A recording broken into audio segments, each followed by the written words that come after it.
Procession में provocative नारे लगाना, देश में रहना है तो ये नारा लगाना पड़ेगा, मुल्ले काटे जाएंगे, मियां फुला फुला, आपने वहां पर बगैर परमिशन की इजाजत दे ही दी। पुलिस ने इजाजत दे दी, आज कमिश्नर पुलिस कह रहे हैं। आपने 14 मुसलमानों को गिरफ्तार कर लिया, वो उसमें से कई जुवेनाइल हैं। क्या कर रहे हैं भाई आप? 14 के 14 को पकड़ लिया। और एक लड़का है अंसार, उसका वीडियो है। क्या कमिश्नर पुलिस नहीं देखते? क्या अमित शाह नहीं देखते? क्या इंटेलिजेंस नहीं देखता? वो अंसार को भी एक्यूज बनाए। वो अंसार तो उस प्रोसेशन में एक लड़का था जिसके हाथ में इतना बड़ा तलवार थी, उसको समझा रहा है कि बेटा ऐसा काम नहीं करना, हम यहां पर मिलकर रहते, भारत हमारा वतन है, उसको मैंने एक्यूज बनाते। वन साइडेड कार्रवाई हो रही है। अब मैं शुरू से कह रहा हूं कि वायलेंस उसी वक्त होता है, कम्युनल वायलेंस, जब सरकार चाहती है।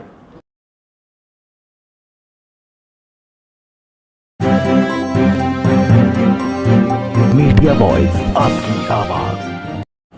कि जो आरएन प्रोसेशन निकाला गया जहांगीरपुरी सी ब्लॉक में, वो बगैर परमिशन के निकाला गया। परमिशन पूछा ही नहीं उन्होंने।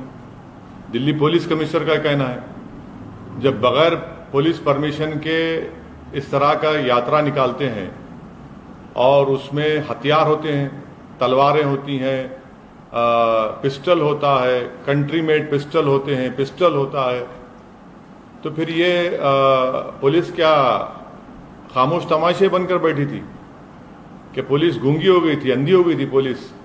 कि कैसे आपने निकालने दिया बगैर परमिशन के आपके? और उसमें हथियार की क्या जरूरत है? जब आप रिलीजियस प्रोसेशन निकाल, हथियार क्यों रखते उसमें आप? और फिर हथियार रखते साथ में सब प्रोवोकेटिव नारे लगाते आप, क्यों? और तीसरी बात, आपने उस मस्जिद के सामने जाकर झंडा लगाने की कोशिश क्यों की? वहां पर झंडा क्यों लगाया बल्कि आपने वहां पर? उससे पहले बगैर पुलिस परमिशन के 2 प्रोसेशन चले गए थे। ये तीसरा था जो 5:30 बजे का वाकया है। तीसरी बात यह है कि जब से अमित शाह इस देश के होम मिनिस्टर बने हैं, ये वाहिद यूनियन टेरिटरी जहां पर लॉ एंड ऑर्डर एमएचए के तहत आता है। 4 वायलेंस हो चुके हैं बड़े बड़े।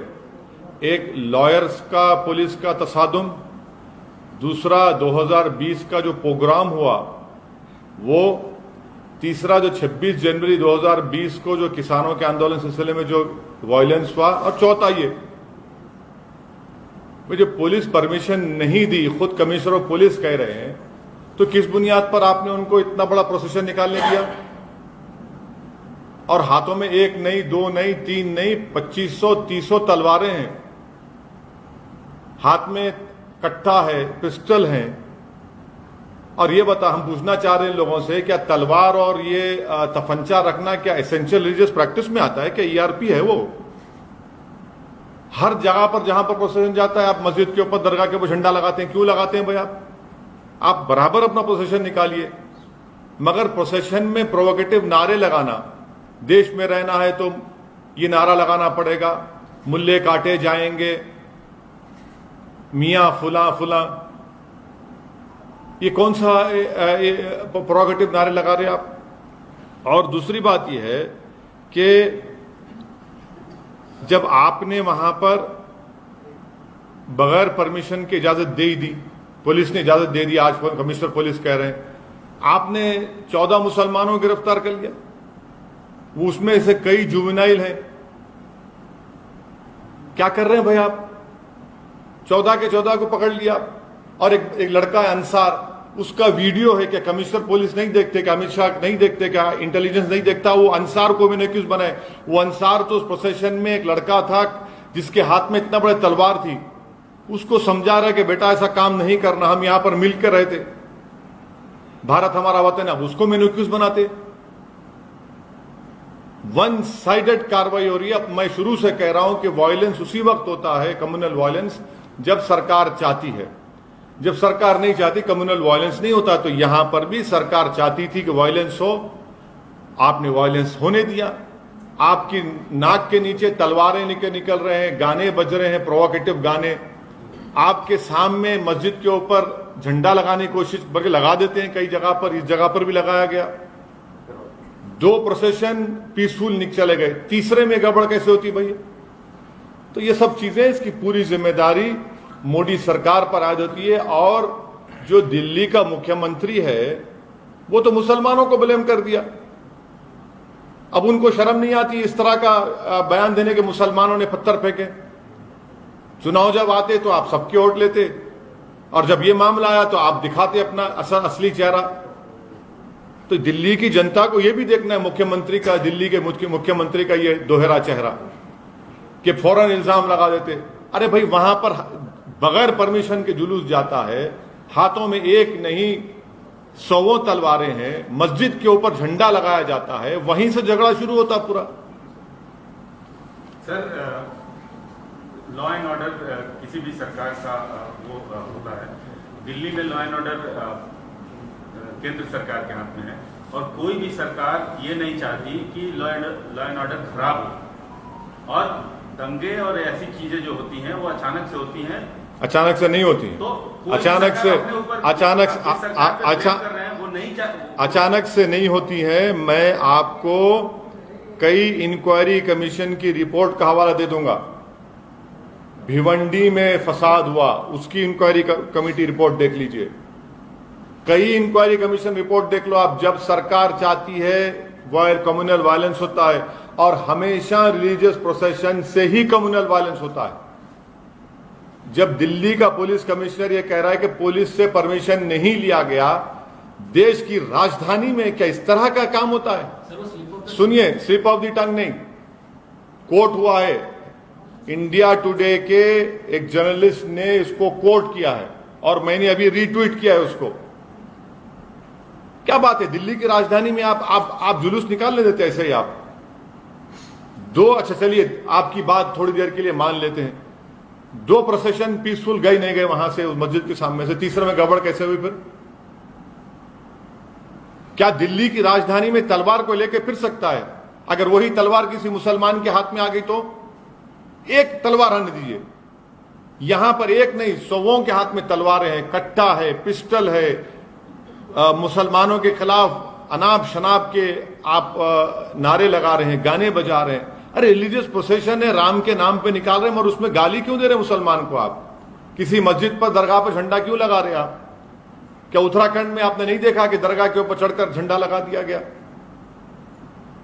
वायलेंस को हम कंडेम करते हैं, वायलेंस की कोई इजाजत नहीं देता, मगर जब सरकार खुद खामोश तमाशाई बन के बैठी हुई है तो फिर ये तमाशा हो रहा है। तो दूसरी तरफ से भी तो वायलेंस हुआ, देखा एक आदमी ने तमंचा पकड़ा। हाँ, पकड़िए ना आप देखिए, आप लोग सुनिए, मैं आपसे गुजारिश कर रहा हूं कि मस्जिद के ऊपर झंडा लगाने का विजुअल क्यों नहीं दिखाया जाता टीवी के ऊपर?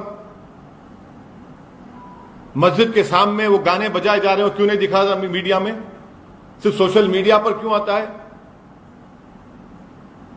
मस्जिद के सामने तलवारें लहराई जाती हैं, मस्जिद के सामने ठहरकर मियां फुला फुला गाली दी जाती है।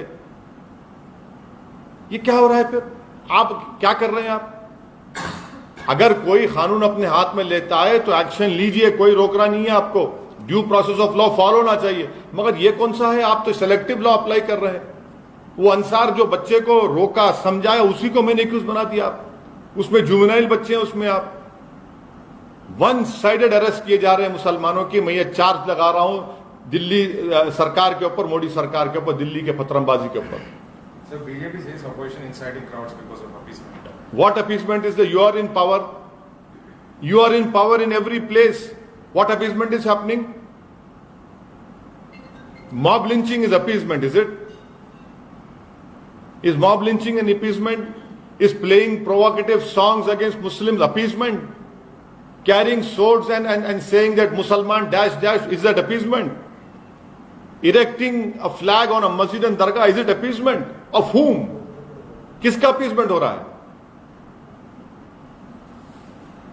पर सर, आप अमित शाह और मोदी सरकार को क्यों ब्लेम कर रहे हैं? क्योंकि दिल्ली की लॉ एंड ऑर्डर एक वाहिद यूनियन टेरिटरी है जो मोदी सरकार के तहत आती है। लॉ एंड ऑर्डर, मैं आपको एग्जाम्पल दे रहा हूं, 4 बड़े बड़े वायलेंस हुए हैं। एक लॉयर्स का प्रोटेस्ट, 2020 का प्रोग्राम, तीसरा आपके 26 जनवरी को जो फार्मर्स के प्रोटेस्ट में वायलेंस हुआ, तशद्दुद हुआ, और चौथा ये। लेकिन सर पहले भी 2 प्रोसेशंस निकाले गए, तीसरे में ही वही तो मैं आपसे कह अगर ऐसा कुछ होता तो वही तो मैं आपसे कह रहा हूं, 2 जब पीसफुल चले गए, तीसरे प्रोसेशन में ही इन्होंने उस मस्जिद के ऊपर वहां पर वो झंडा लगाया। नहीं सर, सुनिए, वहीं पर उन्होंने तलवारें उनकी हाथों में हैं, 1 नहीं, 2 नहीं, 3 नहीं, हर एक के हाथ में तलवार है। मैं फोटो दिखाता हूं आपको, देख लो आप, वीडियो दिखाता हूं मैं आपको। लेकिन दूसरा वर्षन है कि वो एक जो बंदा जो गिरफ्तार हुआ है, सेकंड या थर्ड अक्यूज, उसने उकसाया है और वो गड़बड़ किया है। अंसार को जो आप एक्यूज बना रहे हैं, ये सरासर गलत है। उस लड़के ने कंट्रोल किया वहां पर। मैं अंसार मेरा कोई दोस्त नहीं है, ना मेरे पार्टी का है, ना मैं इसको जानता हूं, मगर सब लोग कह रहे हैं कि वहां के हिंदू कह रहे हैं ना, वहां के हिंदू भाई कह रहे हैं, उसके पड़ोसी हिंदू भाई हैं, वो कह रहे हैं अंसार की इंटीग्रिटी पर, उसके कैरेक्टर पर वो कह रहे हैं। आप बगैर परमिशन के देते हैं और आपकी नाक के नीचे सब चीजें होती हैं, और आप ये इल्जाम लगाते एक तरफ। सर, ये मेन मुद्दा चल रहा है अभी